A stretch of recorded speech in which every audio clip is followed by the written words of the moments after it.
Hi, I'm USHA PATEL, your host for The Path.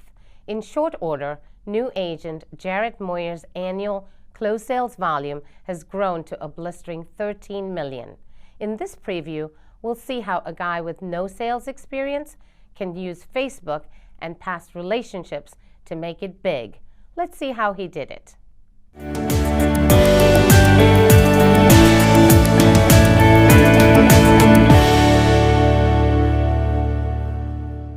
So I was in corporate America. I started in a big pharmaceutical company and basically started as a, office maintenance, like floor sweeper basically, or trash guy.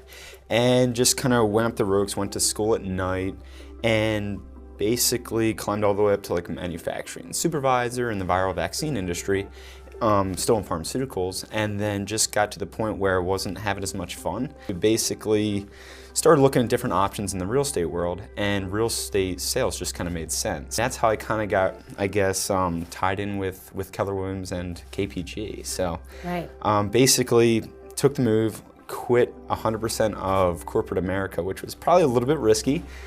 So, but we were kind of set, my wife and I were set for that. So we knew that it was going to be probably a little bit of a slower start, but that's kind of how I got, my big why, really. When I started my Facebook page, like a professional page, so I was actually off of Facebook for probably 4 or 5 years, and I got back on Facebook right when I started real estate and started a professional page and just started reaching out to anybody and everybody that I knew. So, and it seemed to work really well. My first listing and actually first sale came from Facebook. So you started real estate 2 years ago, and you're already this year closing just over 7 million in volume. Yeah, well, it'd probably be 13 or 14, somewhere right in that range. I didn't quite trust the model at first because I did and I didn't. So I'm like, well, if that's what you really have to do, I think these people work with me, knowing my sphere. But then when I started getting into it, I realized I got into production pretty quickly, and then I had a little bit of a lull, and I just went back to the systems. Once I went back to the systems of how many contacts and how much business you wanted to make, everything just kind of fell right into place. So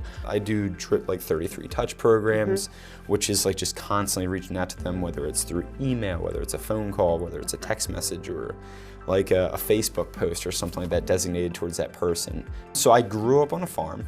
So I guess that's where I probably got a little bit of my work ethic. So, and I guess the thing I always learned from my dad or my grandfather, who was a dairy farm, is you don't really end work until you're done work. So whether you're done at 4 p.m. or you're done at 9 p.m., you're just going to continue to work because that's kind of what we're up for. Set your goals clear and just kind of work backwards. Begin with the end in mind, saying, okay, here's what I want, and that's where the pro coach Jason kind of came into play, where he's like, all right, well, here's what you want, here's where you want to be, so let's work backwards from there. So it's just kind of getting a clear idea of what you really want, which I guess with me in real estate, it did take a little bit of time to focus in exactly what the real estate business was and how to get there. But yeah, I just attribute a lot of it back to the education and the pro coach. So next year in 2017, we're looking to do about 150 units. That's the goal right now. That's a stretch goal, but I would like to say that if we do everything that we need to do, we should be more than fine.